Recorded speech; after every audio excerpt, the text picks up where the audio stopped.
कुछ राज जो आज तक उजागर नहीं हुए, हम लेकर आए हैं वही कहानियां जो आपकी नींद उड़ाने के लिए काफी हैं। तो तैयार हो जाइए हर हफ्ते एक नई डरावनी दास्तान के लिए। और हाँ, सब्सक्राइब करना मत भूलिएगा, क्योंकि अगली दस्तक आपके दरवाजे पर भी हो सकती है।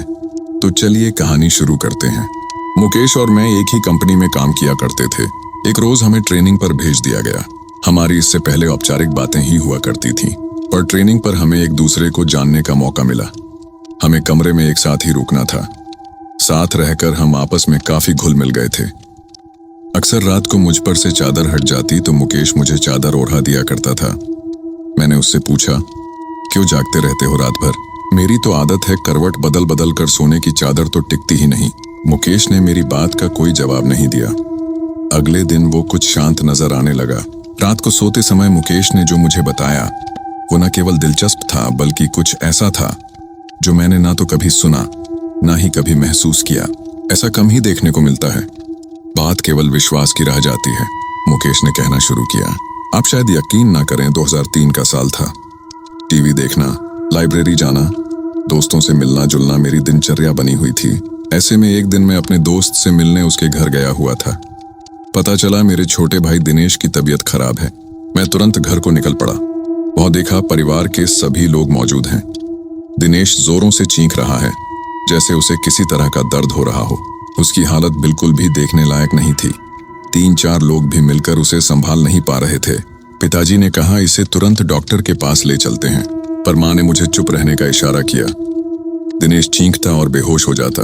दिनेश की चीखें अब भयानक होने लगी थी। कोई उसका सर दबा रहा था, कोई उसकी छाती मल रहा था।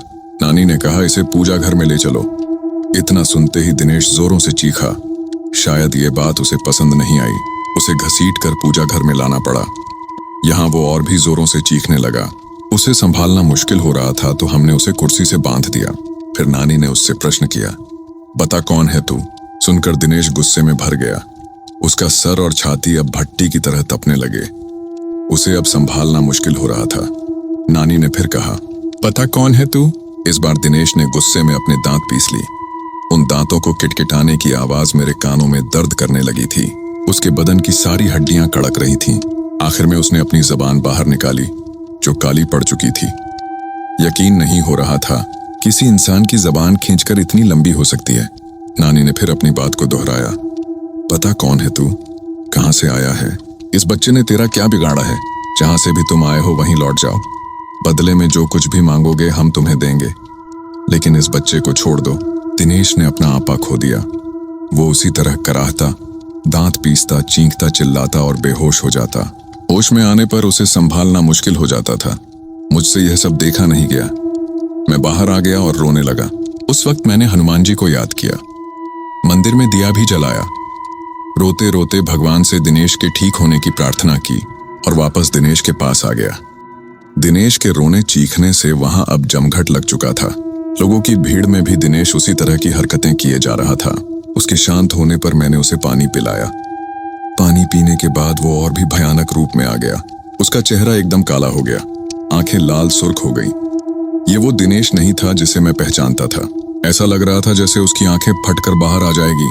पास जाने पर वो हर किसी को काटने को दौड़ता, अपना मुंह नोचने लगता, और फिर वो शांत हो गया और रोने लगा। मैंने पूछा, तुम कौन हो? क्यों हमें परेशान कर रहे हो? दिनेश ने मेरी तरफ ऐसे देखा जैसे मेरी जान ले लेगा। दिनेश कुछ देर तक मुझे घूरता रहा। वो दिनेश नहीं था, उसकी जगह किसी और ने ले ली थी। सबको बारी बारी घूरने के बाद उसकी आंखें अपने कोटर में गोल गोल घूमने लगी। ऐसा नजारा जीवन में पहली बार ही देख रहा था। बल्कि मैं तो कहूंगा यह सब कुछ जीवन में पहली बार ही देख रहा था। वो चीखना, चिल्लाना, वो भयानक सी हंसी, वो दांत पीसना, किटकिटाना, दर्द में कराहना, हड्डियों का एक साथ कड़कना, सब कुछ एक मनहूसियत में बदल चुका था। फिर दिनेश ने एक लंबी सांस खींची और छोड़ी। उसकी सांस की दुर्गंध इतनी थी, सब अपना मुंह ढककर घर से बाहर निकल गए और वो पागलों की तरह हंसा। वापस अंदर जाने पर दिनेश फिर सभी को घूरने लगा। हमने वापस उससे पूछा, कौन हो तुम? फिर वो एक औरत की आवाज में बोला, मैं हूं तंत्रा। इसने मुझे जगा दिया है। मैं इसे नहीं छोड़ूंगी, इसे अपने साथ लेकर जाऊंगी। और हंसने लगी। हमने कहा, जो तुम मांगोगी हम तुम्हें देंगे, पर इसे छोड़ दो। वो दुष्ट आत्मा अब अपने पूरे रूप में आ गई और बोली, मुझे एक मटकी, 4 नारियल, चुनरी, सिंगार का पूरा सामान लाकर दो तो मैं चली जाऊंगी, नहीं तो इसे अपने साथ ही लेकर जाऊंगी। जल्दी करो, दफा हो जाओ। ये सामान लेकर ही आना, वरना इसे तो मैं चबा जाऊंगी। और हंसने लगी। हम सबके चेहरे पीले पड़ गए। माँ और मैं तेजी से बाजार की तरफ निकले। रास्ते में माँ रोने लगी तो मैंने उन्हें दिलासा दी। सब ठीक हो जाएगा माँ। माँ बोली, कुछ भी ठीक नहीं होने वाला मुकेश। मैंने तुझे बताया नहीं, इसने जब अपना पहला असर दिखाया था तब दिनेश को क्या हुआ हम समझ ही नहीं पाए थे। दिनेश के साथियों ने हमें बताया। उस दिन दिनेश के ऑफिस में मीटिंग थी। सब आपस में हंस बोल रहे थे। सब कुछ ठीक था कि अचानक दिनेश की तबीयत बिगड़ने लगी। दिनेश ने सामने रखा गिलास उठाया और पानी पिया। पानी पीते ही दिनेश बेहोश हो गया। उसके साथी चौंक गए। 2 लोगों ने मिलकर उसे टेबल पर लिटाया। उस समय उसकी आंखों से आंसू बह रहे थे। वो अपनी साथियों से कुछ कहना चाह रहा था, लेकिन उसके मुंह से एक शब्द भी नहीं निकल पा रहा था। उसके साथी उसे हॉस्पिटल ले गए। हमें जैसे ही सूचना मिली हम सभी वहां पहुंच गए। कुछ देर बाद दिनेश ठीक हो गया। क्या हुआ उसे खुद भी कुछ मालूम नहीं था। उसे इतना याद था कि वो बेहोश हो गया था। उसके बाद कभी ऐसा कुछ नहीं हुआ जिससे कोई परेशानी हो। तुम ठीक कह रही हो माँ, उसके बाद भी कुछ हुआ जरूर था। क्या मतलब? माँ बोली, मतलब ये माँ, पिछली बार जब मैं छुट्टियों में घर आया था, उस रात मैं कमरे में सो रहा था। रात के 3 बजे का समय था। कमरे की खिड़की खुली हुई थी और उससे तेज हवा कमरे में आ रही थी। उस हवा के शोर से मेरी आंख खुली। मैंने देखा एक साया मेरे पास खड़ा था। ध्यान से देखने पर भी मैं उसका चेहरा ना देख पाया। उसके चेहरे पर काले के अलावा कुछ ना था। उसका शरीर धुएं जैसा था। अचानक वो साया बादल की तरह तैरता मेरे पास आने लगा। मैं घबरा गया और अपनी चादर में मैंने अपने आप को समेट लिया। वापस देखा तो वो साया वहां नहीं था। इसे अपना वहम मानकर मैं भूल चुका था। पर अब दिनेश के हालात देखकर लगता है कुछ तो जरूर हुआ है माँ। इसके बाद मैं मटकी लेने चला गया और माँ सिंगार के लिए सामान खरीदने लगी। मुझे दुकानें बंद मिली तो मैं सीधे कुम्हार के घर चला गया। वहां से लाल और काली दोनों मटकी ले आया। वापस आकर ज्यों ही सामान हमने दिनेश के आगे रखा वो शांत हो गया। नानी उसे देखने गई और दिनेश के सामने जाकर खड़ी हो गई। कुछ देर तक नानी उसे ऐसे ही देखती रही तो हमने नानी से पूछा, क्या हुआ नानी? नानी हमारी ओर पलटी।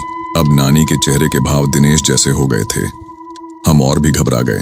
नानी ने भी उसी चीख के साथ रोना शुरू कर दिया और कहा, मैं शाहडोल की हूँ। मेरी हत्या कर दी गई थी। मेरी लाश के बेरहमी से टुकड़े टुकड़े करके दफन कर दिया गया। मुझे इंसाफ चाहिए। मुझे जहां गाड़ा गया वहां ये लड़का पेशाब कराया। मैं सोई हुई थी, इसने मेरा अपमान किया और मुझे जगा दिया। पर अब मुझे कुछ नहीं चाहिए, मैं जा रही हूँ।